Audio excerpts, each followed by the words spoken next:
show is brought to you by MemphisMoldInspector.com. Now, here's your host, Johnny Radio himself, John Harden. What it is, baby. What it is. No, what it is, baby. What it is. I gotta go. Never wanna change, but you still there. Laying down, paint the load. Break it down, back it up. Yo, is the words of the man John Harden, but he is not here on today. Happy Monday to you. Welcome to Happy Hour on Sports 56. I am Darian Newsom, sitting in for the world famous and vacationing John Harden. I know John has a lot of PTO time, people. I know this what you're probably saying because you heard Darian not too long ago sitting in for the world famous John Harden. But needless to say, over the next 48 hours, I'll be sitting in, me and my brother, Mr.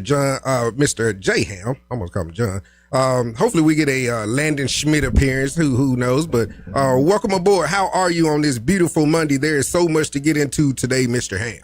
Man, we got to thaw out first. Got to thaw out. Yeah. Yeah, a little chilly out there, isn't it? Man, a little too chilly for my liking, but I like it cold, but I don't like it like Arctic blast level cold. That's what you're going to get, man. If you watch me on Channel 5, you would know that we were talking about Arctic blast and whatnot. My meteorologist, Mr. Eric Brill, holds it down for me on the weekend. But big week, big day, big weekend. Man, the show is jam-packed. So much to get to. Before we get into anything, we want to give props to John Harden's Houston Mustangs. You just heard Mr. Dave Woloshin just give them all the props in the world doing his medals, and I want to follow up doing the same thing. Hell of a day for John not to be here.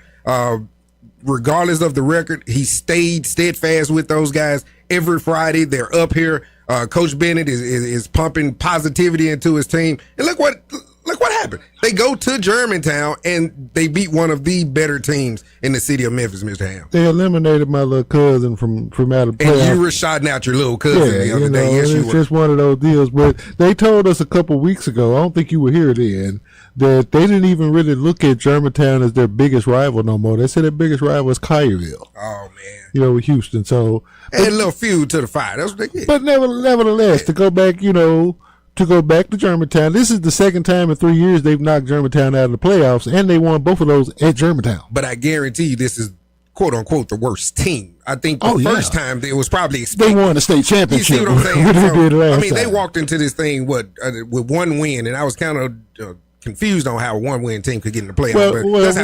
What it is, they have five. The regions are 5 teams now, so 4 of them are gonna qualify to get in. So the one win that they got, I think, in league play was over Cordova, and that's the day that we were out at the Pink Palace Arts and Crafts Fest over at Survivors Park, and we talked with them that day.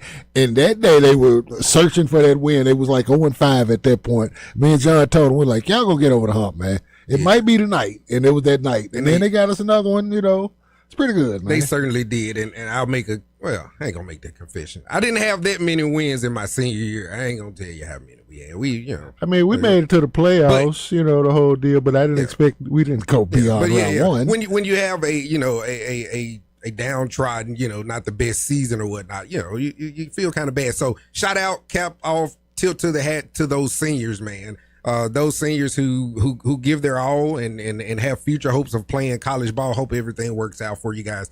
But let me go ahead and set the show up. Penny Hardaway and the Tigers, they're heading to Oxford on tomorrow. We'll get into little Penny Hardaway and his Tigers going 1-0 versus San Francisco over the weekend. We don't even want to, San Francisco, they just gave me a moment. I had a moment yesterday, y'all, versus those doggone Rams. We'll get into the top 25 football, college football today. We'll have Mr. Jay Crane on in just a minute of Crane and Company. What else do we have? Tigers football. We all saw what happened on Friday. Silverfield not being able to get the job done, and I just didn't like the way that first down was gotten by that quarterback. I forget his name, but it looked like an option type of play. Had the entire defense fooled. We were looking for pass, and all he needed was 4 yards. He gets about 9 or 10 slides, and they just kicked our butt for that night, man. Yeah, but we had a chance. That's what hurt so bad. I hate to be matter of fact, man, but we had an opportunity up until then. If we stop them, if we blitz, if we do something and get the ball back, we have an opportunity. That was my point. But we'll get into a lot of those things with Terry Davis of the Tri-State Defender a little later on. And Terry is on fire. I don't know if you're following Terry Davis, but by all means, go and follow Terry Davis on Facebook, the X or the Twitter, however you may call it. But Terry is on fire with these post-game interviews. And Friday, I believe. No, that was yesterday. Yesterday versus OKC. We'll get into some of his interactions with Triple J, Ja Morant, as well as Mr. Rookie of the Year. I'm going to go ahead and call it Cedric Howard.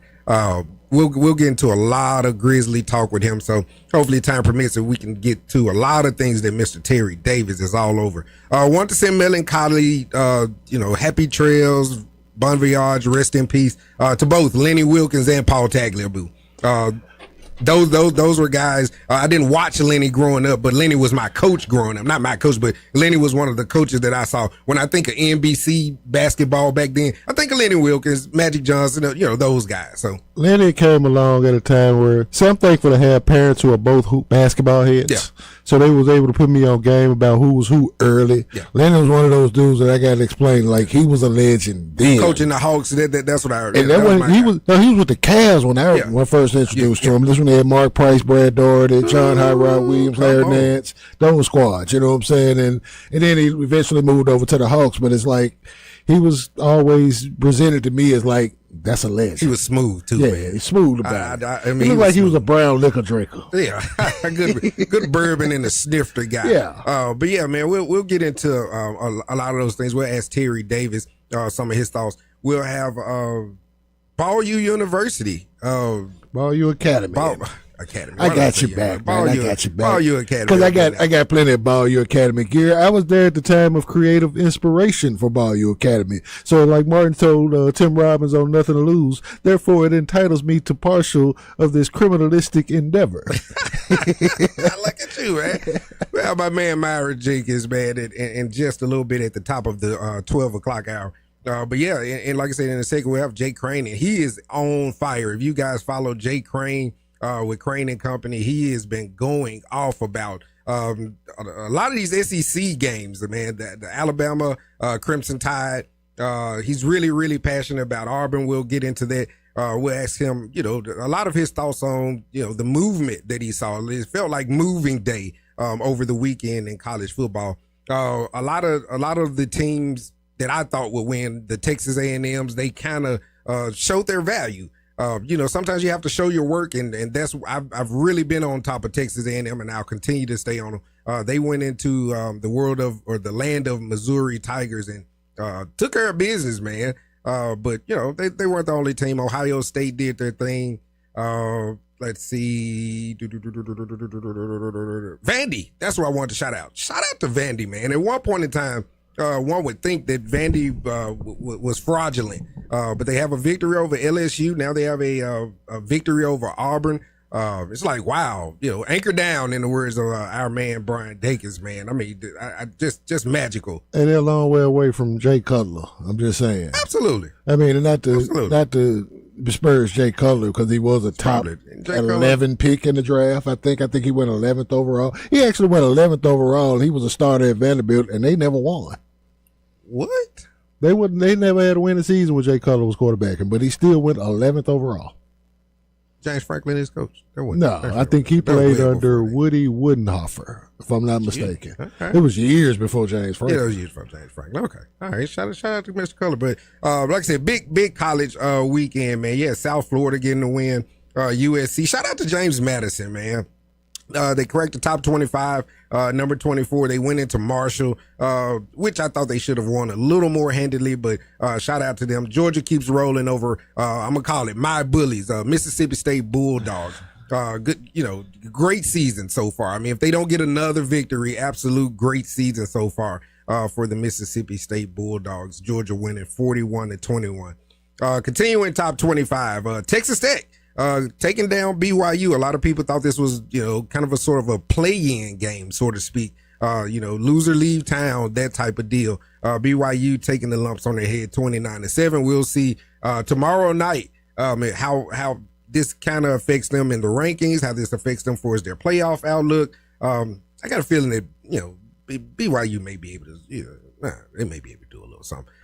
Indiana. Catch of the year. Wow. How packed of a show do you have when you get to the Indiana Hoosiers and the catch heard around the world versus Penn State? And they can't blame that on James Franklin.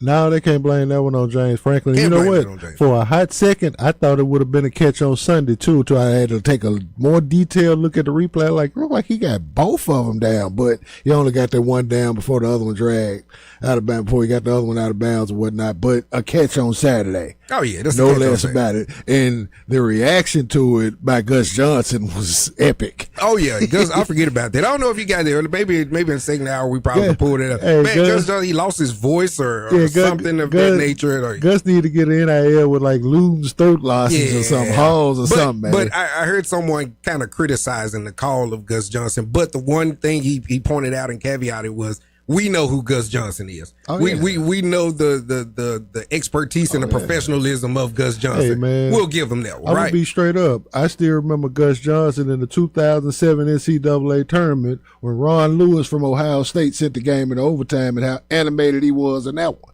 Right. That was one of the ones I was like, yo, who is this cat?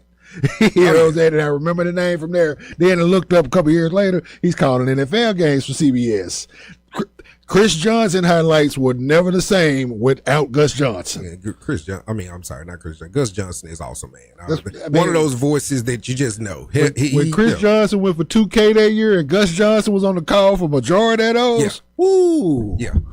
Live. Let them have it on. Let them have it live and in living color, man. Shout out to Gus Johnson, man. If you hadn't heard that call, go back and listen to it. It's definitely worth your time. But like we said, Penn State, you cannot blame that loss on James Franklin.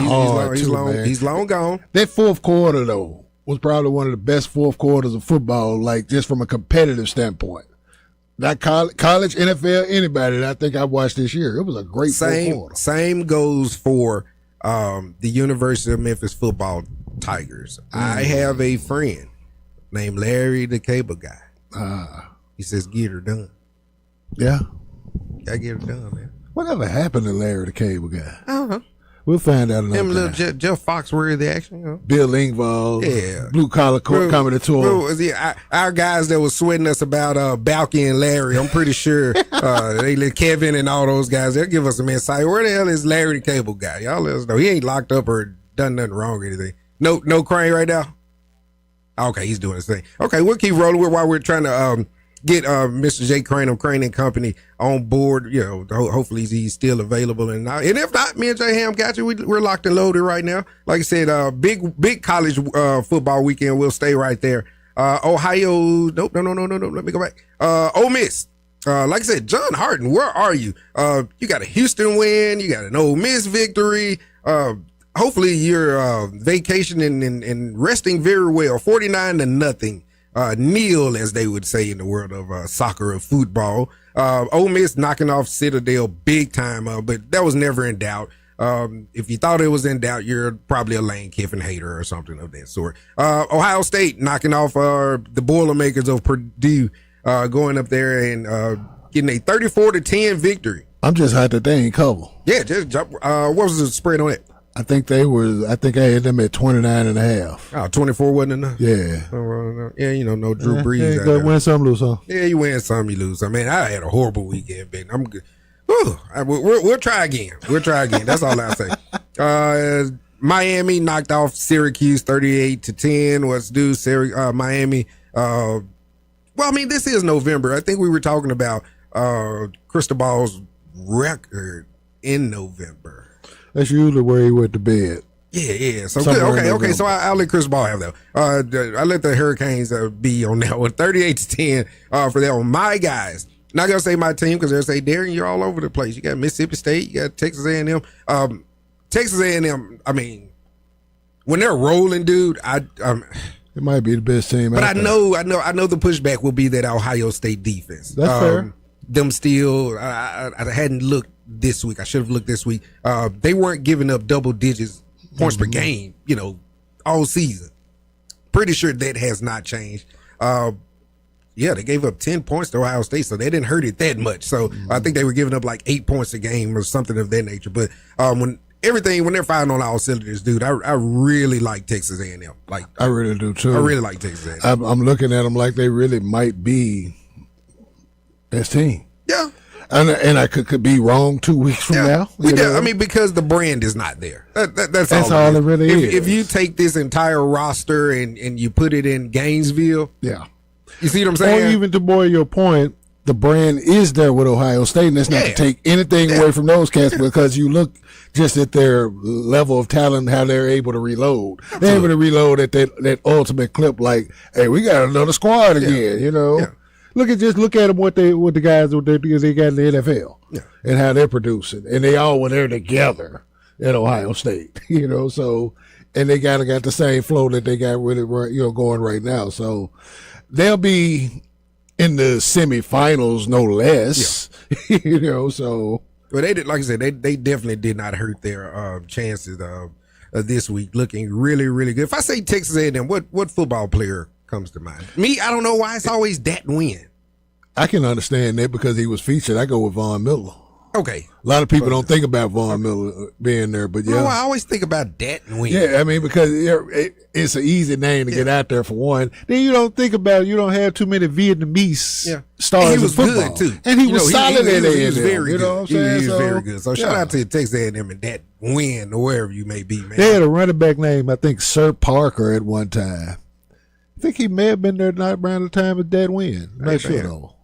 Almost an excellent time to transition. I wish I was ready to talk about Sincere Parker and how he got down on Saturday. But we'll do that in just a second. Like I said, with our man Terry Davis of the new Tri-State Defender. He'll be coming up in our next segment in a little bit. But right now we're talking college football. You're listening to Happy Hour with Darian Newsom, Jay Ham. As you can tell, our man Mr. Yo Motorboat Monday is somewhere vacation, and we're not going to give him to the CIA this time because they're actually in town. Nah, he cool. Then we're not going to say he's riding on the expressway on a tricycle.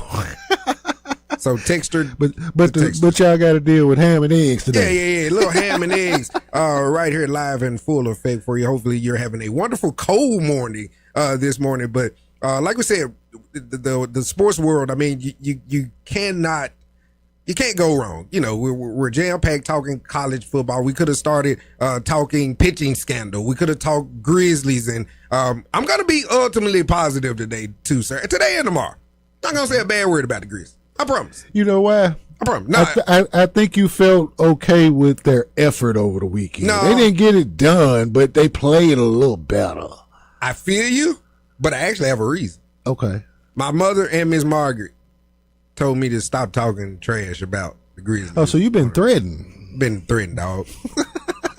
Been threatened. So if you're watching, I got my Grizzly hat on and the whole nine. Mom is one thing. What Miss Margaret say? First of all, Miss Margaret don't like the fact that I'm a Laker fan. That's the first thing.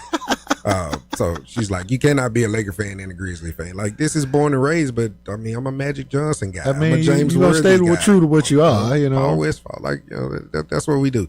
But she's like the Ja Morant stuff and, the coach, you got to give it time. The team, it's almost like they've been listening to Anthony saying, like, the team ain't whole. You can't judge them yet. So I'm going to be ultimately positive with you and Terry Davis and Ball. You okay?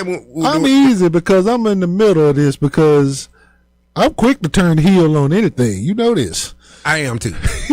See, I think that's why we have a great partnership. You set me up so perfectly because I'm doing all this just to say, no, I ain't. Because if you listened to Terry Davis and all of his post game, oh my God, wait till we get into that, y'all. We'll stick with college football. You said stuff. I said stuff. Dude.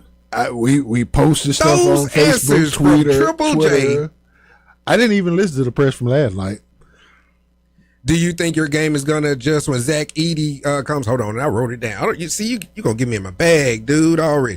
Triple J says, I hope so. You hope so. Yeah. Let's see, D. He's in his 8th season. At this moment, I need you to put your foot down, whether it's for yourself or...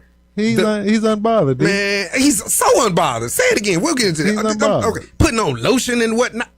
Unbothered. I'm going to tell you this much.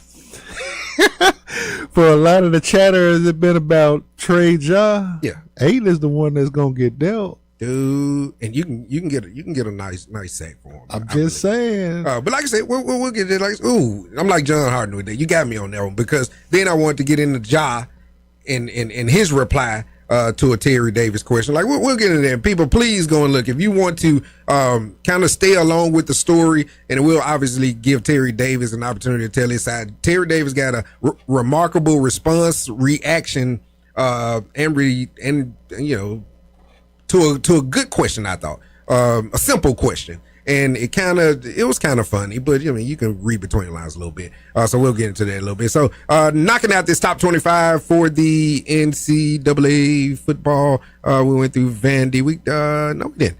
Oregon, that's what I was at. Oregon taking down Mr. Kirk Ferentz and his Iowa team, 18-16, getting by what they call it, by the hairs of their chin. I can always count on Iowa to give me the under. Yeah. Oh yeah. Cause they ain't gonna score no points. Only somebody that's gonna go over in Iowa is Caitlin Clark, cause she ain't there no more. Look at you, man.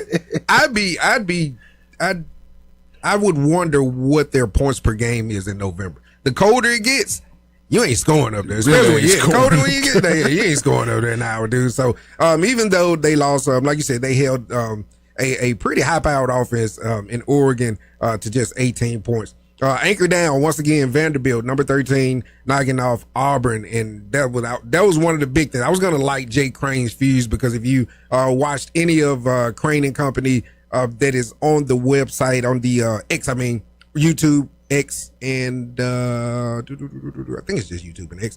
If you watched any of Crane and Company, you saw him going off on Auburn. I mean, he's been going off on Auburn pretty much every week, though. Yeah, he's like undressed the entire place. Like, what are we doing? So, and I agree with him on that. I go back to like, hey man, why y'all just didn't leave Cadillac Williams with the job though? You know what I'm saying? I mean, that's a dude that's insulated within the program. He know what it is. He can connect. You know, with the young base of talent, but you know, y'all do SEC stuff, so you get SEC rules and results. Yep, you're absolutely right, sir. Wake Forest giving a black eye to Virginia, 16-9. Ooh, Virginia. Then in Louisville with that. Louisville, yeah, that was actually next. Cal walking into Louisville and knocking off the Cardinal 29-26. You got anything on it? I mean, the ACC is wide open for a conference that's not really that good, you know, in that manner, where the traditional powers are at the bottom. Yeah. Clemson, Florida State, you know, they hanging around mid-level to the bottom of that. But I don't know, you know, I mean, maybe the AAC can take that spot from the ACC because they really, you know, AAC may be the better football conference. Man, good luck on that. I know. I know. Good luck on trying to set it. But yeah, you trying to set it. Yeah, good luck on that. I ain't got nothing else to do, D. Yeah, come on, baby. Cal, man, like I said, Cal walking into Louisville, 29-26. Navy got rumped by Notre Dame. We saw that coming. Marcus Freeman. Take the over when you see them. Yeah, take the over, but I don't know. We were having conversation. I was talking to Matt Enfield, Action News 5 weekend sports anchor over the weekend, just saying, could Marcus Freeman be coaching his last days at Notre Dame? And I swiftly just said LSU. And then I swiftly thought about it. He ain't following the same path. He ain't following the same path. I thought about that too. Then Matt looks down at me, yells at me, and says, D, where is he going? Like, give it to me. Like, you're looking at it, so tell me, where is he going? Because his point was, anywhere you say, they'll match it. Yeah.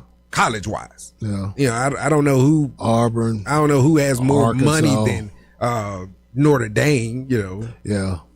I mean, Notre Dame, see, this is the funny part about Notre Dame. They made $200 million last year. You know? And people cry about them not being in a conference and things of that nature, but like, we're past that. Do you realize what type of brand they are as a football outfit? Golden Domers. If I tell you Golden Domers, you know. That brand as a football is every bit as large as what you would see as a Dallas Cowboy or a Green Bay Packer or, you know, an NFL brand. Just for how the longevity that they got historically. Of course, the roster. And that's the only place I can see him going is the NFL, speaking of that. So they still sell Notre Dame like in lure. Yeah. That's one of the only. Rudy. I think that's the only college program that they still selling lure like that. And, when you walk through the tunnel, everybody knows you got to, hit the play like a champion today sign. And, the Rudy movies and Newt Rockney stories and they still sell all of that. Except now they got dudes that play on the team that got gold grills. There you go, baby. And last top 25 game, LSU, Alabama. Kind of ho-hum. We're kind of removed away from the. Once upon a time, that game used to be appointment viewing, 8 p.m. Eastern on CBS. There you go. For about a decade strong. I'm going to quickly give you some John Harden. You gave me a chill just a second ago. I'm in a rap star with Once Upon a Time. I thought you was about to bust some, dog. Yeah, Once Upon a Time. I was like, where you going with this? Okay, I mean, think about how long that went, though. You know what I'm saying? Whether it was that one prime time game that CBS would get at ACC. Absolutely. I mean, SEC or that 2:30 joint. It was appointment TV, 2:30 or 8 o'clock. Or, I mean, you sat around. You got the buddies. I mean, before. I want to take it before the bid. Especially during Saban's run. Yes. You know what I'm saying? It was definitely an appointment viewer. Yes. With his lineage, with history with both schools, win championships both there. It just always stayed there. It was just a better game. So I'll quickly, because we are about to get to a break and we'll get our man Terry Davis on. I'll ask you one question I had slated from Mr. Jay Crane. Can Bama win it all? Yep. Bama can win it all. So not only Bama, how many teams can truly win it all? Not make it to the playoffs, but how many teams can actually win? You can hold it. We can keep for later on if you got to think about it. We can go to break. Let's go Bama. Of course, Ohio State. I'm sold with Indiana. I think Texas A&M is legit. I think on the right day, man, Mendoza might get that Heisman. I was with Ty Simpson, but when your man's make a catch like that for you. Signed, sealed, delivered. I'm yours. You hear me? I'd probably say it's elite because I believe Ole Miss can catch anybody, and as well as Georgia. Absolutely. So it's about 6, maybe. Absolutely. All right. Oh, okay. I totally feel you, and that's a good number. Anywhere from it might cut down to 3 this time next week, but yeah. And then I mean, I ain't gonna throw them in there. I'll leave it on. Okay, 4-6. I'm with that. And like you said, by process of elimination, you'll get yourself down to 2 or 3. But right now, we are sitting in the Family Leisure Studios right now. You can hit us. You can call or text us. Join in. Tell us your thoughts about the weekend. Football. Penny Hardaway and his Tigers. 1-0 headed to Oxford tomorrow to go against the Ole Miss Rebels. You want to shout out the Houston Mustangs. You're on the Germantown side and you want to scream foul play. Houston cheated you and you just need to get it out somewhere. Hey, me and Jay Ham, me and Eggs and Ham, however you want to call us, we're here for you. Hit us, call us or text us on the Sissy's Log Cabin listener line, 901-360-8255. If you're at work, you can text it. You're driving in your car, or if you work at home, call us.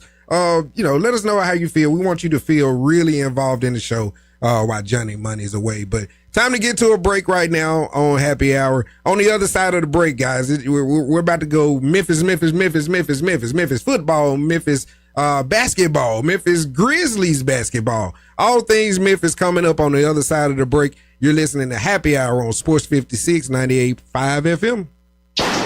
Not only can you listen to your favorite shows on Sports 56, you can also watch video of the shows live on Twitter and YouTube. Watch and listen every day at Sports 56 WHBQ. Ladies and gentlemen, we have made it to the Brr months, and that means even more savings at Family Leisure. Why is this time of the year the best time of the year to shop at Family Leisure? Because Family Leisure has new stuff coming, so they need to make room. Need a cover for your hot tub? How convenient. Family Leisure has them starting at just $249. Need new spa steps or a cover lift? Family Leisure has those as well, starting at just $99. Let's say you don't have a hot tub or you want a new one. Pick yours right now, starting at $24.99. Get your laps in with a swim spa, and prices start at under $15,000. In-stock patio furniture, that's up to 50% off. Plus, if you need special financing, Family Leisure's got you covered. One final thing. Tell the folks at Family Leisure you heard this radio commercial. You get a free gift with a hot tub purchase. Family Leisure, Whitten Road at I-40, where family and fun come together. Join in the fun for the grand reopening of Kroger Atoka, Wednesday, November 12th with your boy Johnny Radio. We'll be giving away $10 Kroger gift cards to the first 100 customers starting at 8 a.m. And there's more. This newly remodeled Kroger Atoka store now features a Starbucks, Murray's Cheese, and expanded produce, meat, and deli departments. Join in the grand reopening of your Kroger Atoka store, 11630 Highway 51 South, Atoka, Tennessee. We cut the ribbon at 9 a.m. Come check it out. Kroger, fresh for everyone. This holiday season is short. Make every moment magical with a trip to Sissy's Log Cabin. Here, you'll take all your festive looks to the next level and find gifts to wow every one of your family and friends. Discover our unmatched quality, brilliant natural diamonds, and spectacular service when you shop in store or online at sissyslogcabin.com. Make this the most wonderful time of the year with a trip to Sissy's Log Cabin, because life's too short for ordinary jewelry. Mike Golo Jr. here from Monday Night Football on Westwood One. Coming up, the Packers host the Eagles. Philadelphia, coming off their bye week, is 6-2 with a firm lead in the NFC East, while Green Bay needs a bounce-back win to stay atop the tight NFC North. Join my dad and I for the pregame, and Kevin Harlan and Ross Tucker for the call on Monday Night Football. Right here on Sports 56. This is the story of the one. As a maintenance supervisor at a manufacturing facility, he knows keeping the line up and running is a top priority. That's why he chooses Grainger. Because when a drive belt gets damaged, Grainger makes it easy to find the exact specs for the replacement product he needs. And next day delivery helps ensure he'll have everything in place and running like clockwork. Call 1-800-GRAINGER, click Grainger.com, or just stop by. Grainger, for the ones who get it done. All right, gentlemen, this is Emmett Smith on behalf of Depend, and I've got the perfect play. Run straight to your doctor's office for a life-changing catch. Because when prostate cancer is caught early, it's up to 99% treatable, and one blood test might be all it takes. And now through November, Depend is donating to the Prostate Cancer Foundation for select purchases. Talk about a great play. From September 1st to November 30th, Depend is donating 25 cents to the Prostate Cancer Foundation for Depend Shields Guards Real Fit products purchased in the U.S. up to a maximum of $300,000, or in Mississippi. Now, back to Sports 56 Happy Hour with Johnny Radio. This hour brought to you by MemphisMoldInspector.com. Here once again is Johnny Radio. We definitely thank our sponsor, Memphis Mold Inspectors. You know, you got that little black mold like I got, you know, when my son driving us crazy. Don't get that mold up at your house. Go call our man Stan Mosier. Oh, man. I was looking at Terry Davis's social media again, and I get sad each time I watch it. It's funny, but I get sad each time. So we're going to bring on the man. He's going to give us some of these answers to what's going on with the Grizzlies and these post-game, I'm going to call them conversations. Well, I'm not going to call them antics. I don't think anybody was having any antics but the dude that was putting lotion on all up in front of you, Terry Davis. What's going on, baby?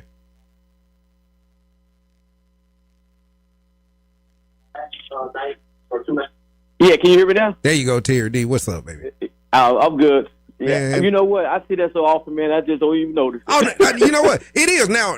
Some people are probably, you're probably not back there. They always put on lotion. My thing, it was in concert with the answering of the question. I guess you can say that too. They always answer.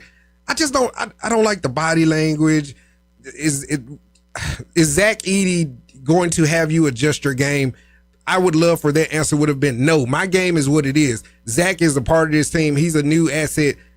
You know, we'll incorporate him in, but my job is to go out here and get buckets. Like, what's up with Jared? How did you take that answer? First of all, really, Jared didn't really want to talk to us. He tried to get away from talking to us last night. So he really had an attitude when he first came around to it. Yeah. So he tried to walk out. He walked out once. I think because Ja was in a good mood last night. So Ja actually took a little while before he talked to us. And I think when Ja was talking to us, Jaren slipped out while we wasn't paying attention, and then they had to go and get him. Yeah. So he didn't want to talk last night for some reason. He had somewhere to be or somewhere to do or somewhere to go for this 8-day road trip. So he was in a bad mood anyway. So Jaren does that from time to time. Yeah, but that's not what you want after 8 years of being in this league. Pretty much seeing it all. You want more maturity. Man. I want Charles Barkley in that locker room, dude, at this moment, man. But you got to keep rooting him on. It's social media era. You don't want to say too loud because then he'll come knocking at the door, asking Miss Margaret where I'm at because we're talking about him on the radio. So I'm gonna leave it alone. All right, Terry D. On to how did you feel with Ja Morant? You asked him about camaraderie, about winning in the fourth quarter down the stretch. And I want to know, what were you thinking when he started looking around the locker room and counting? Because I was wondering what the hell he was doing. I knew. When he was doing that, see, Ja don't want to. Ja knows what to say, when to say it. He was looking at and counting the number of people that was back from last year. He said it was 11, but really not that. It's less than that. And we look at the numbers actually playing, the numbers lower than that. And this team don't know how to win yet, because they don't know how to close games out. Twice they had double-digit leads at halftime. Then after halftime, either coaching or lack of execution, but something ain't right. They don't know how to close out games yet. So every year, just because the team was different, comes back next year, you still got to learn how to win and play together. And that's the question I was trying to get out of him. But he was trying to not to throw nobody under the bus. Yeah. And he was just trying to say, no, we know what to do. We just ain't doing it. What did he say? But he really was trying to throw somebody under the bus. I ain't going to call no name. What did he say? What's my celebration?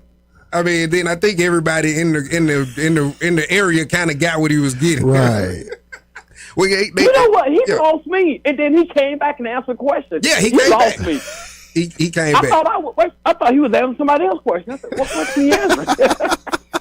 Man. I thought it was just me. All right, looking ahead, what are you expecting on this 4-game road trip? I think you just said they'll be out total of 8 days. 3 losses, return of Zach, and maybe return of Ty Jerome. Maybe return of Ty Jerome. We're maybe because when we ask them when somebody return it back, they're for their timeline. We just go see them when they show up. That's when we go see them play, because technically Zach Edey's supposed to come back on this road trip and Ty Jerome, according to the latest media release by the Memphis Grizzlies. Aside from Jaren Jackson's game going to adjust when Zach Edey comes back, what can we expect from Big Man? Is he 100% healthy, or is he just rushing? Absolutely nothing. Until he hadn't played in the preseason, he hadn't played in the regular season, he hadn't played in one game. He played with the hustle. Yeah. That ain't nothing. Don't expect nothing from him for the first week he gets back. Don't expect nothing. Everything you get from here is great. Okay. You just happy he's on the floor. With the happy being on the floor, and I'm going to let Jay Ham jump in here in just a sec. I wanted to kind of piece this together. Does he put everybody back in their right places? Like, if he doesn't come in and, make an immediate impact from a standpoint of points, rebounds, but does he put the aces back in their places, so to speak? Because I know what Jaren's saying. Jaren doesn't like being the big man on the floor. Jaren is the big man on the floor now because he ain't the big man on the floor. He's still playing stretch forward. Jaren is still playing his position. Everybody's playing his position. Only position going to change is the starting center going to go to the bench. And that's Landale, right? That's Jock Landale. Okay. And he's going to be he's going to set screens more for Ja, so they may open the middle up for Ja and Ja get into the hole a little bit more for the mid-range floaters, because he already told you he's not going to the rim attacking because he don't want to get hurt, which I agree. I don't want him hurt. He tried to get Hartenstein with one yesterday, though. Yeah, he did try to get one. He said he wasn't trying. Sometimes they just come organically, though. Yes, that's what it was. It's just one of them. How your body reflexes. Okay, I'm gonna do this, and wait, how did I get here? That's what it was. One of those memory things. T, let me ask you this: if we're fortunate enough at this point to where John Jaren hadn't missed a game yet, yes, and if we continue on that. Okay, yeah. If we continue, except for the Toronto, you're right. If we continue on that and keep them on the floor with this group, it's got to be in ultimate evident they're going to get better, just over time, and they continue to play together. Okay, what have I been saying since June? This roster is not constructed well. Right. They don't have great outside shooting. No. They don't have great defensive consistency. Until they address those two issues, right, this team is not going to be that great. Because, they said they got rid of Desmond Bain and Luke Kennard because they was plus minus on the defensive end. Mm-hmm. But they gave you great outside shooting. Yeah. That's the offense they want us to play. That's what he said, right? Yeah. Right. And if you got people who that are not going to consistently hit outside shots, the going to the rim and the points in the paint is not going to be significant. The two things you need to look at is after every box score is points in the paint and outside shooting percentage. If you look at those and assists, and the assists around 25 to 30, Memphis got a chance to win.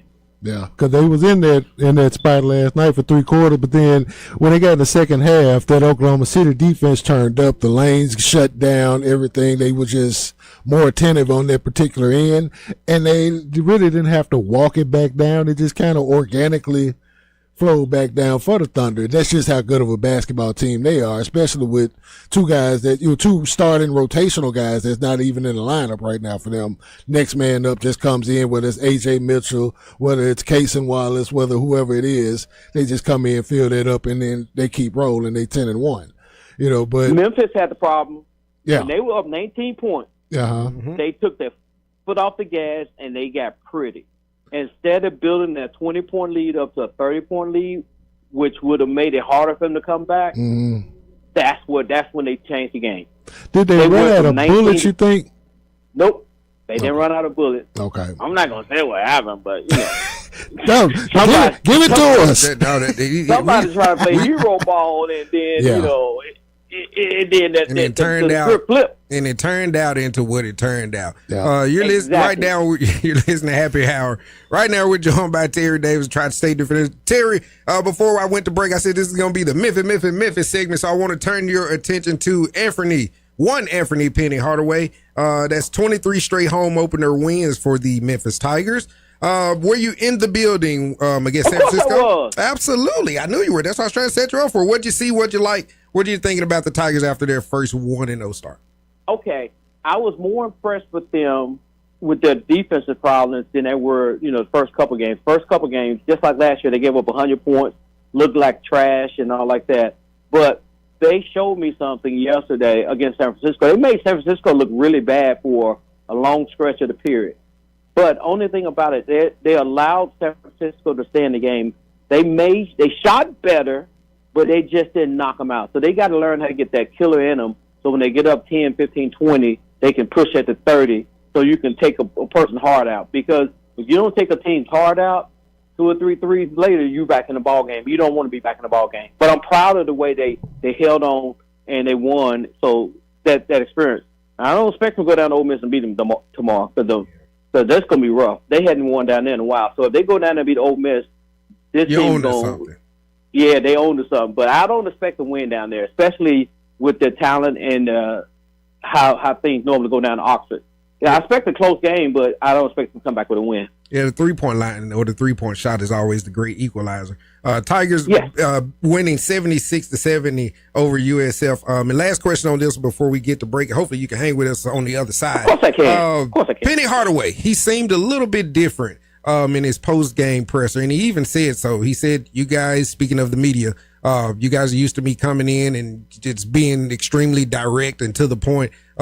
Almost sounded, to say he's a Debbie Downer almost. But he said he's looking toward the positives this year, and he took away a lot of the positive things from the game. Do you see a difference in him coaching from what you see right now? Because he's alluding to that he's kind of, I guess maturing right in front of our eyes. Yes, he took the attitude I had. You got to have a positive attitude. Because he went back and looked at the way he looked in the last presser last Wednesday, and somebody got to him and said, "Penny, you can't be doing and saying what you feel like that because our donors who write those checks, they don't write checks to a losing team, so you got to come back in with a better attitude." And he had a better attitude on Saturday. Oh, okay, good deal. I can definitely tell because, like I said, in this post game, when he is addressing things like that, I think Penny's very intentional with how he handles the Memphis media, knowing that he's from here and a lot of these people have been knowing him forever. He kind of keeps us in tow and let us know that he's in control without being overbearing. But right now, Terry, we're gonna take a quick break, pay a few bills right now. We're going to see you on the other side of this break. You're listening to Sports 56 Happy Hour without Mr. Johnny Radio, who's on vacation. You're listening to Darian and Jay Ham, the bacon and egg. Can I be bacon? You might as well be. Be bacon? Ham? Right, go for How come it. you can be bacon and ham? Because John is bacon. That's what the streets call it. Apparently, I'm eggs. Terry, I'd rather have bacon and ham than bacon and eggs. No, that's what I'm saying. They call me eggs, man. But we'll see y'all on the other side. You're listening to Sports 56, 98.5 FM. Broadcasting from the Family Leisure Studio, we are Sports 56 and 98.5 FM. At Choate's Air Conditioning, Heating, Plumbing, and Electrical, we've proudly served families across the Mid-South since 1958. Still family owned and operated, we're built on tradition, trust, and old-fashioned service you can count on. And now to celebrate 68 years of service, we're offering a heating tune-up for just $68. Keep your home safe, efficient, and ready for the cold months ahead. Looking to upgrade? Right now, get up to $2,000 in instant carrier cool cash rebates, plus 60 months no interest financing on select carrier systems. That means comfort and savings today and peace of mind for years to come. But that's not all. Upgrade today and take advantage of $500 off a tankless water heater or a whole home generator installation. Even more ways to protect your home and your family. Don't wait. These special offers won't last. Call 347-8086 or visit ChoatesHVAC.com today and turn to the experts with Choates and let our family serve your family. I'm Gary York. I'm the service director at Lexus of Memphis. Our service department wants to be more than just a place where you get your oil changed. We do glass repair, windshield replacement, recalibration of your camera and sonar systems, even wheel repair, tire replacement, all the things you would expect from a luxury automotive dealer. Please check out our website. You can schedule your appointment, check out our specials, hours of operation, or if you'd like to do it in person, please reach out to one of our associates at 901-271-5199. It's football time in Memphis and soon basketball. And we cannot forget soccer. I'm Sheldon Rosengarten with Marks Bensdorf Realtors, and you shouldn't forget real estate, as it's a year-round sport. I've sold homes on every major holiday, including Thanksgiving, Christmas Eve, and New Year's Day. So don't think spring and summer are the only prime times to sell. What is more important is the prime agent you want representing you, me. With a highly successful strategic marketing program, people often say when you want the job done, call Shell Dunn. I may be the worst golfer in town and known as Mr. Three-Putt to my so-called friends. I am one tough dude when it comes to selling your home. During the upcoming sports seasons, interview 2 to 3 players, but definitely include me to lead your team. You can reach me at 483-0546 or memphisrelocate.com. Remember, Shell Dunn gets it done. Maybe not on the golf course, but I can sell your home. That's memphisrelocate.com or 483-0546 and go Tigers. Do you know one of the best things you can do for your employees or family's health? Provide Arctic Clear bottled water. Arctic Clear bottled water is your locally owned and operated bottled water provider. Arctic Clear is 100% natural spring water with free delivery and setup, dependable service, and no long-term contracts. What an easy choice. Call Jeff Manus today, 901-382-2363, or visit arctic-clear.com. Arctic Clear bottled water. Call now, 382-2363. That's 382-2363. Now, back to Sports 56 Happy Hour with Johnny Radio. This hour brought to you by MemphisMoldInspector.com. Here once again is Johnny Radio. Yo, welcome back to Happy Hour on Sports 56. I am Darian Newsom, sitting in for one John Harden. Hanging in with me is my man, Mr. J. Ham. Want to give a shout out to all of our sponsors in light of John not being here. Tito's, I Buy Houses, Memphis Mold Inspectors, High-Low Commercial Services, everyone that takes part in this beautiful show. Don't forget about Pimp and Rick. Got Pimp and Rick. Who's Pimpin' Rick? Rick's powder coat. That's what he called him. He called Rick's powder coat. We call him Pimpin' Rick. The fun part with Terry D just from out the blue, like, who's Pimpin' Rick? We missing somebody. No, Terry D. That's like a South Memphis brother. Yeah, that is probably John's South Memphis brother, man. But J Ham gave him that nickname, Pimpin' Rick, and I think I'm the only person that picks it up every time. But we are joined by Terry Davis right now. And we want to switch gears. We're still talking Memphis, y'all. Thank y'all for hanging with us. We're going to turn our attention to, was this a funeral on Friday, a wake? No, it's not. It wasn't a funeral. What was this on Friday that we saw, Terry? It was a case of Ryan. You know, if Ryan hadn't played the quarterback in a 31-7 game in Rice, in a meaningless game, then he wouldn't have been hurt. Because the margin of error for this team is really small. You could not have nobody get injured. If he had not been injured, the outcome might have been different. But you can't. You cannot hurt yourself. He could not be. Your quarterback. He's been hurt before. And you had him in the Rice game. And when I saw him walking in on the Tiger Walk, limping in, I knew we was in trouble. Yeah, and you're 100%. But also. What about that other side of the ball? There's an offense, a defense, and a special teams. And I'm looking at these notes right here. Mr. Retzlaff, I hope I'm saying it right. 16 for 23, 332 yards, 3 tutties. I mean, he had himself a ball game. We couldn't stop him. We couldn't stop him in the first half because they scored 35 points in the first half, but they only scored 3 points in the second half. And if Mr. Cortez had not looked on the inside for that last pass, and he had kept running his route to the outside. right there by the pylon, right where he looked over he looked over the right shoulder instead of the left shoulder. Yes, because he's so used to the ball being thrown. But if he had just kept going,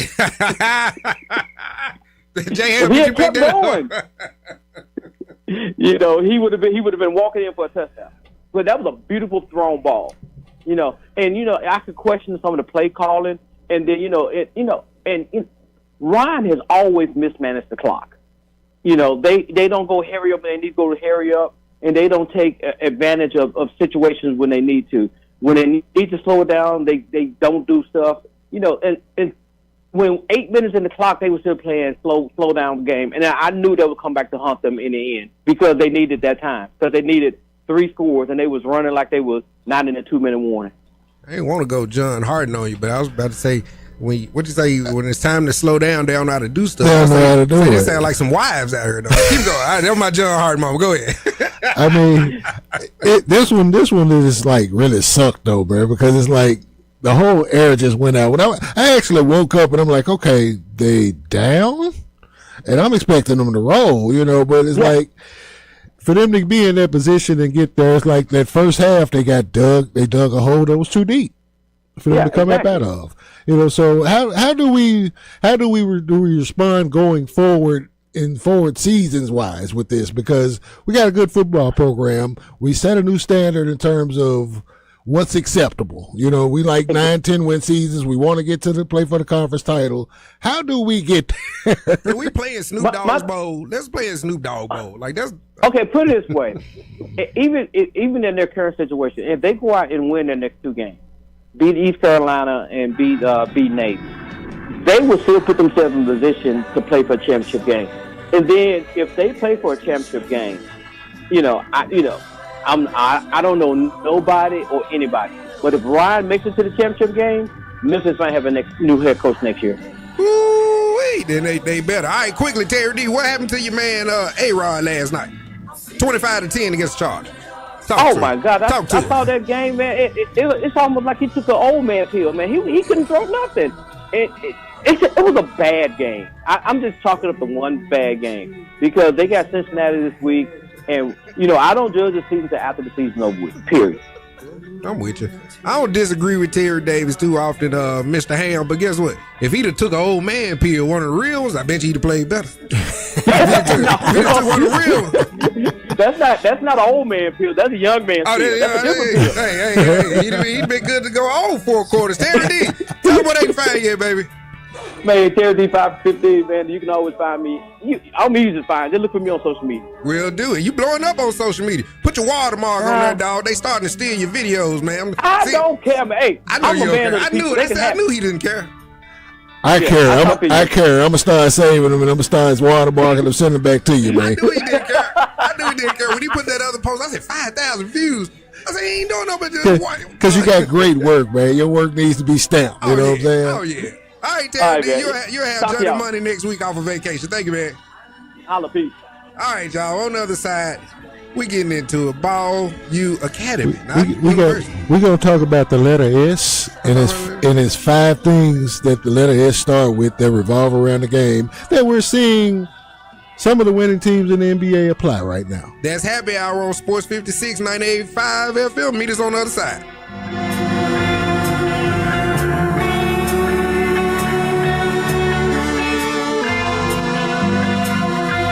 Let Bryant Dacus and Brett Norsworthy take you home every afternoon. Sports Time on Sports 56. Weekdays from 3 to 6 here on Sports 56 and 98.5 FM.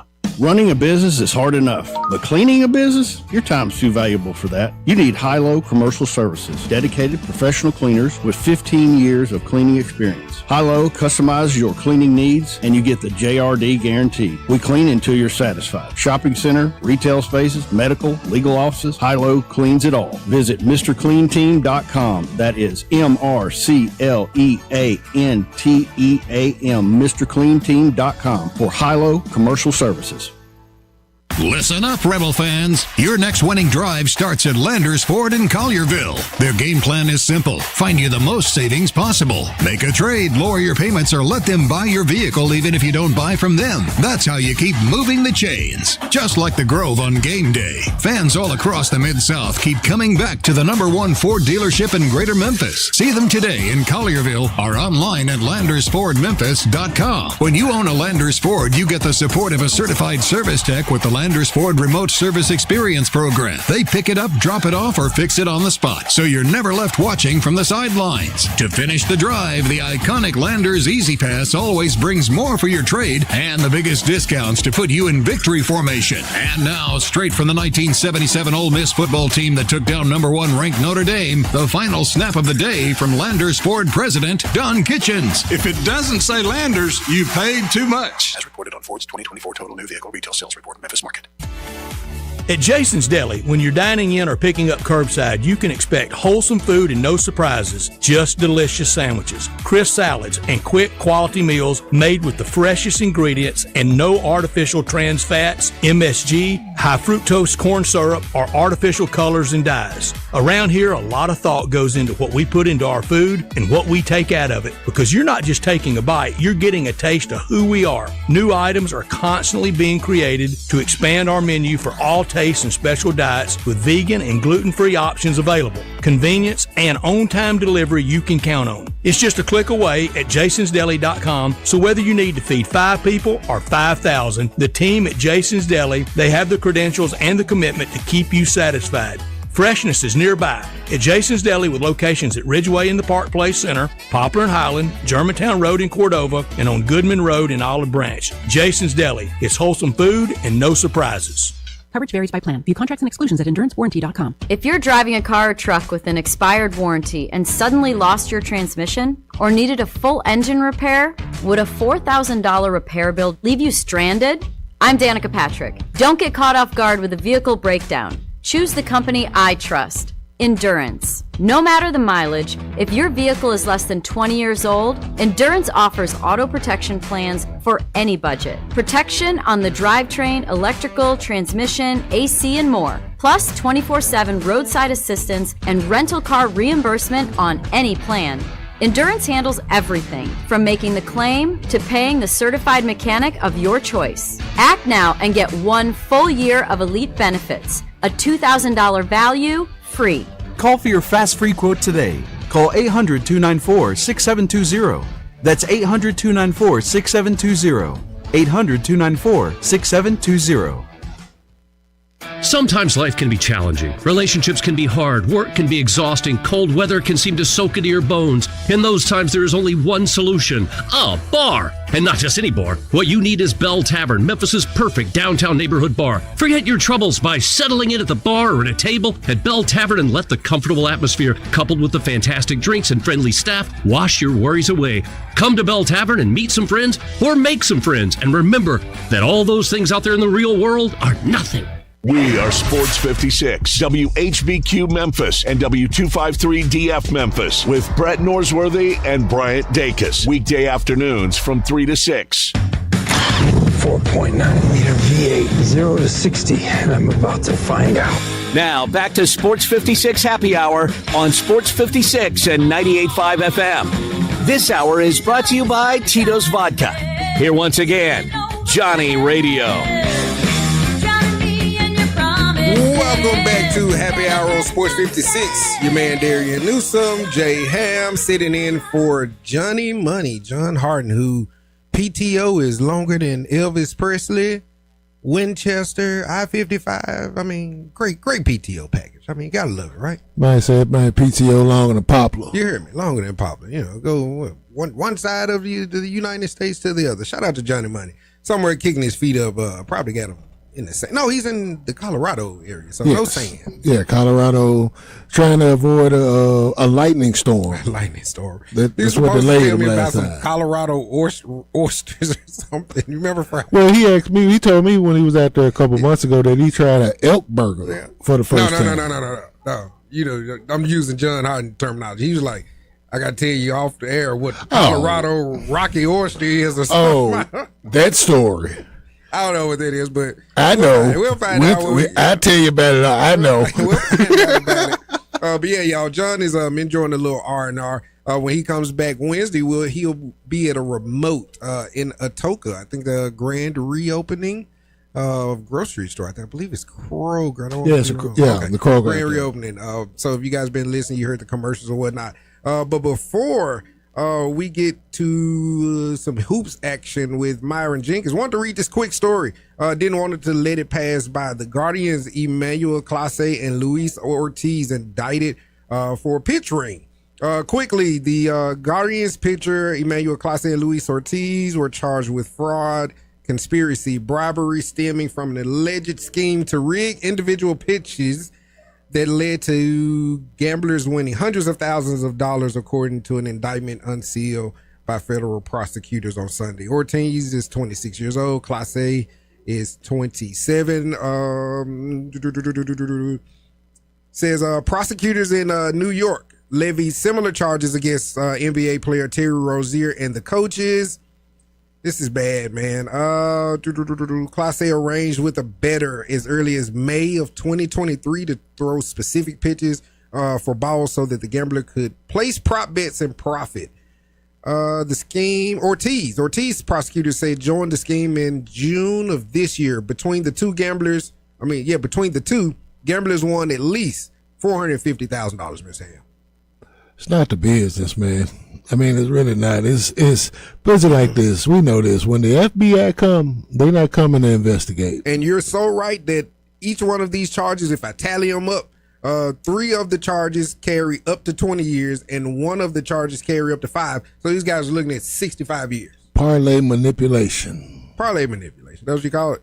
Yeah. I mean, that's what it is, right? They don't know what you call it. All it is. I wanted to read this other portion where, right here. Some say these allegations against Clase and Ortiz are the most severe allegations for America's pastime baseball since Pete Rose agreed to that lifetime ban in '89. Yep. Both attorneys, and I wanted to leave this, great reporters do both sides. We do, when we're doing the political stuff, we do the right and the left. We don't just say one or the other. Mm-hmm. Otherwise, you're giving a half story. So quickly, the attorneys for both men, in a statement to ESPN, Ortiz's attorney denies the charges, saying his client has never, I'm going to do the presidential finger, see if you believe me, Ham, has never and would never improperly influence the game. Not for anyone or anything. You wagged your finger like Rafael Palmeiro. All right, let's try another one. The lawyer for Clase says his client has devoted. I'm gonna do the thumb. The first one was the finger. This one the thumb. His client has devoted his life to baseball and doing everything in his power to help his team win. My client is innocent on all charges, and I look forward to clearing his name on all counts. Okay, now the thumb guy reminds me of the dude that I seen on a billboard on a meme years ago that said, just because you did it, don't mean that you're guilty. Don't mean that I was channeling, which he's got a point. I was channeling my man that goes all across the country, Ben Crump. Ben Crump goes across the country. Them people is innocent. Get them their money. Get them their money. Give them their money, man. So, shout out Ben Crump. But yeah, y'all, total black eye for baseball. So you have the NBA mixed up and stuff. Everybody got it because the UFC getting investigated too. Oh my God! So, I did a lot more research after we spoke with Paramount Sports Lee Sterling, who joins us every Friday on this show right here, 12 o'clock. Get your bet on. Every get your bet on. Man, it's crucial, man. They should have.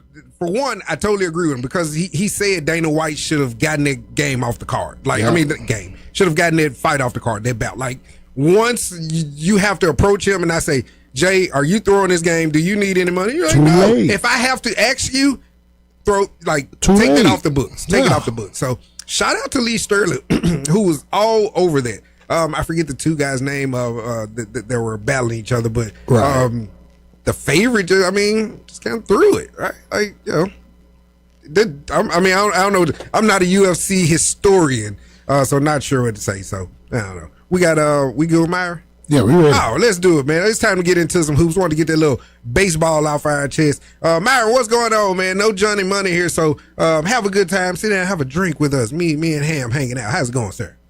Hey, it's going good. I actually grabbed a drink when I realized that Johnny wasn't here. That's what I'm talking about, dog. This man was going to grab a drink regardless.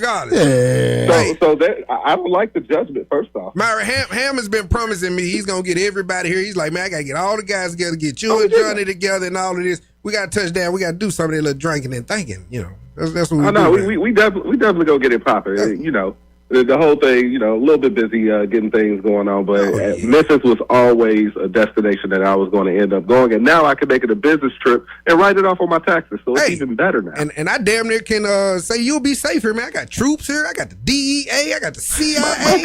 Man, I got that, man. When you touch down, a motorcade for you, dog. We ain't playing around here. We ain't playing around, man. I was born and raised in Gary, Indiana in the 90s, bro. It can't be no worse than that. I'm telling you, baby. Hey, man, we got 13 alphabet boys here, man. They're like they here, man. They here. All right, we won't get to a little NBA. Man, my heart is so with Lenny Wilkins, and that's where I'll start before I let you and Ham just go for it. Lenny Wilkins, what did he mean to you? What are your memories of him? Any thoughts on the passing of one Hall of Fame coach, both as a player and coach, Lenny Wilkins at 88? First things first, condolences to him and his family. From a player standpoint, always played the game hard, always did things the right way. This was back when it was we over me, and that was the product that was being marketed in the NBA, and he epitomized that and was able to even carry it over in coaching. But the main thing with him was he was able to build relationships, meaningful relationships during the coaching, and that's what coaching is all about. As coaches, when you get into the lineup, your job is to be as greedy as possible. You're trying to get two things done. You're trying to change lives and win games. You're trying to be as greedy as possible in getting both of them. And he's one of the few that did that. He may not have won a championship, but when he walked away from the game, he was the winningest coach in the NBA.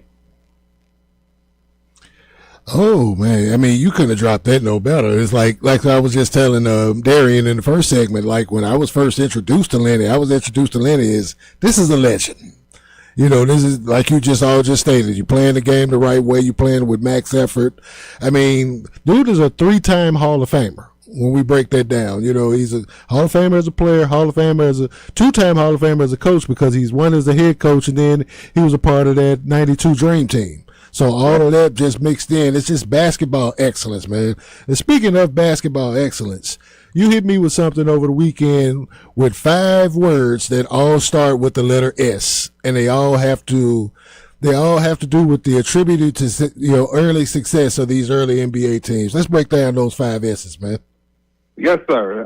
When you're trying to be able to break things down, you want to keep it as simple as possible. Anybody that tries to overcomplicate something is probably trying to swindle you. So that's just some game for y'all. So if you're dealing with business, dealing with anything, if you hear somebody that's trying to make things sound more complicated than what they are, you probably should run far left as possible. So with that being said, for the regular season, understand the regular season and the playoffs are 2 different games. So I broke it down to the 5 S's as to what's going to make you successful. And I'm going to give you in the order of importance it is, from 5 to 1. Spacing, screening, shooting, stars in your lineup, and speed. The biggest difference between the regular season and the playoffs is speed takes a dramatic drop in the playoffs because everything slows down. Everything slows down. Like you said, go ahead. So why are we explaining all of this? Because this is a human game played by humans. I'm getting off a plane and I'm going again. Let's just say Oklahoma City, for example. They got 11 guys, all fast. They're trying to get a shot up within 3 seconds, 4 seconds. But even when they don't get a shot up in that time, you got to deal with an offense that has a 5-out, high set, constant movement, constant motion. And even if you guard all that correctly, you got to deal with Shai Gilgeous-Alexander. Continue on, my man. I was learning too. You know what, Ham? Myron got me thinking. I done took my glasses off. Myron, I was going to sit there. I done took my glasses off. That spacing word. Come on, hit me back with these 5 S's again. Let's stay there. Let's preach for a minute. Yeah, let's talk. These 5 S's. Hit me with that again. All right. Number 5 is spacing. 4 is screening. 3 is shooting. 4 is your star or star. 2 is star or stars, and number 1 is speed. Now, here's the reason why the order of importance is what it is in the regular season. And when you first starting to play, everybody's going to be spaced because everybody's focused on that. That's every coach's focal point at the beginning of the season. So everybody's going to have good spacing. From a screening standpoint, guys are still getting underneath their legs, so the screens may not be great or good, but guys ain't going to want to fight over it for real. So everybody is screening. These top 3 is where it gets fun. Shooting is always going to be a make or miss leap. Yep. So if you can't make the shots, then you're going to lose. So let's just start there. So all those teams that's like not shooting well, look at their record. There's your answer. From a star standpoint, let's say both teams are making shots. Now it's going to come down to your star or how many stars each one has. Let's say the stars cancel out. Now it's going to come down to possessions. The team that's moving the fastest is probably going to get the most possessions because they're shooting it quick. They're able to press now and force quicker decisions. They're able to get to the ball quicker on offensive rebounds. So now more possessions equal wins. I'll say this much. He just broke down in really 5 steps how the Grizzlies got walked down from 19. I was waiting on somebody to say it because I'm watching it in real time, and I'm like, I'm knowing what this is going, where we going with this today, and I'm like, all this is breaking down in real time. So there were reports that there were players on the team telling the coach we don't have spacing. As soon as he sent me this info yesterday, I was like, just saw that same clip that you saw, which I was like, hey, we ain't got no spacing out here. I saw that same clip as well. And this wasn't from last night. This was from the Detroit game last week.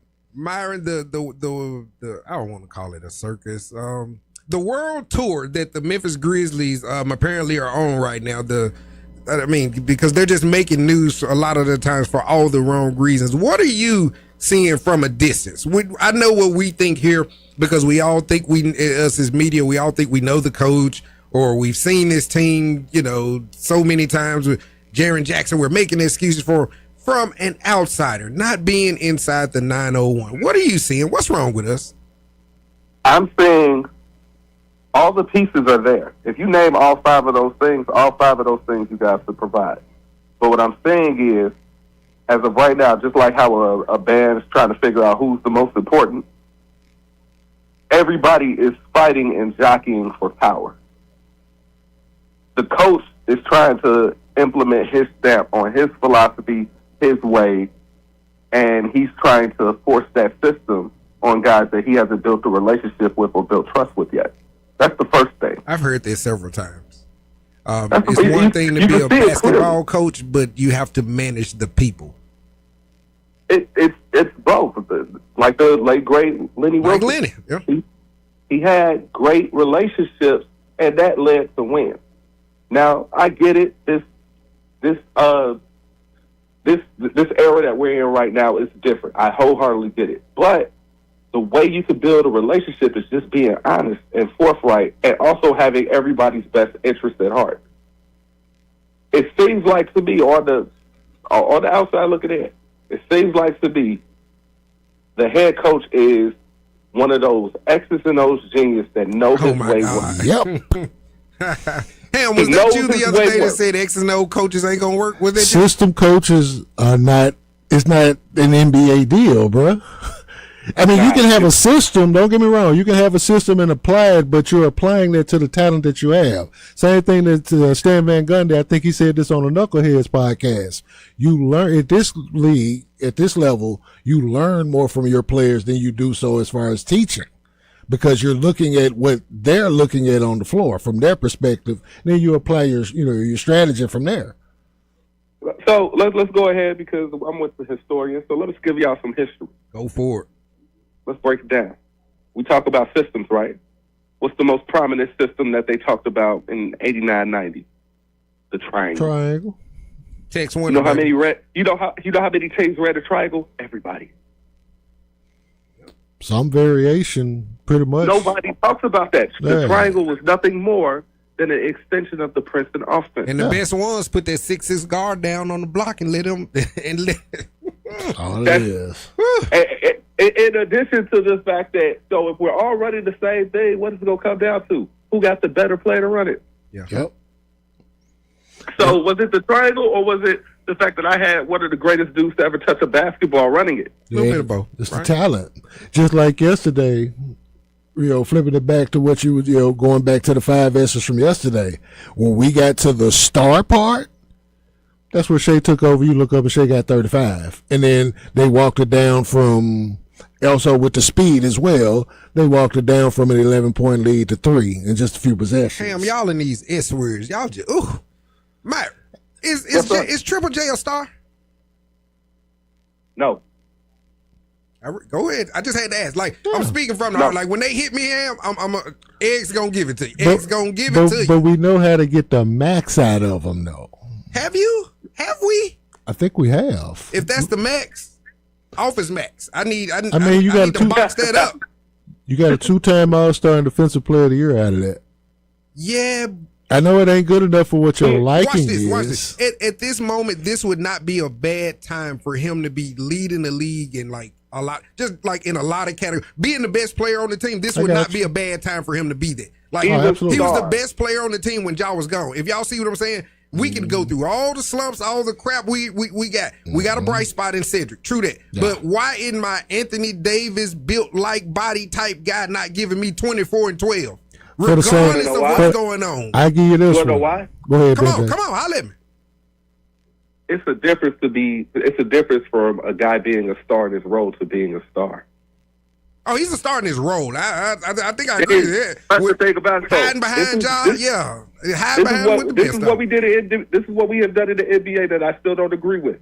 We have gave the NBA departments on the floor. Yep. Yes, we have gave NBA departments. Think about how business works. Think about who owns NBA teams. Come on. And business owners don't know basketball, but they know business. So they got to find a way to make this look like something they understand. It seemed like if this is the business where Triple J still in training, we need him. We need him to come out of training and put his badge on. We need him on the floor. I'm about to tell you Tripp's department. Please. Tripp's department is to shoot threes and block shots. That's an anomaly. Yeah. Now, he blocks shots, albeit getting into foul trouble. He makes threes. So by that standard, he is a star in his role. He's a star. However, because y'all put me in this department, you won't allow me to just play. Because if you just let me just play, hell, I might show you a hook shot. You know what he really is, I think? He's Aaron Gordon minus Jokic. So you think him going to... He is the same type of cat There's that something to Aaron be unlocked Gordon. for him? Like, his game is almost herky-jerky, too. It's not smooth. That's Aaron Gordon minus Jokic. And let's talk about that department. Let's talk about a lot of successful guys in that department. You got Aaron Gordon. Here's another one. Serge Ibaka won a title. But look who was around him. Yep. Miles Turner made it to the NBA Finals. Look what was around him. So guys like these, it's like, because you limited them, okay, we only want you to touch the ball. In these spots, we only want you to shoot these shots. We only want you to do this.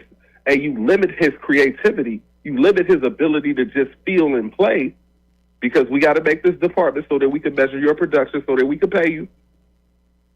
Now, from a measurement standpoint, he could go to the table. You said, you want me to block shots? I average 2.6 a game.